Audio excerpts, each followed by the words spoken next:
Select the type tool. The font I'm using is Anton, the size 350, the color white, and the justify is center. And now left click and now type your text.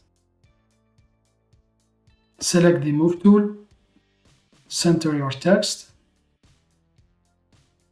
Right click on text layer and then rasterize, and then go to filter, blur, and then Gaussian blur. So I'm going to go with 7.2, press OK. Right click on the text layer and then merge down. Go to filter, stylize, and then select solarize.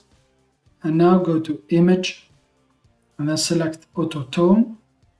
And now go to filter, distort, select polar coordinates, change polar to rectangle, and then press OK. And then go to image, transform, and then select rotate 90 degrees. And now go to filter, stylize, select wind. For the technique, it's wind, and the direction from the left, and then press OK. And now go to filter, and then select last filter. It will repeat our wind filter. And now go to image, transform, and then rotate 90 degrees, the upper one.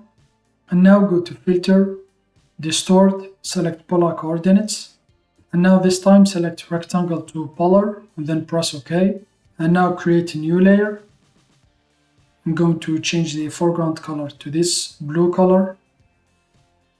Press OK. For the background, I will change it to this red. Press OK. Left click and then select the gradient tool.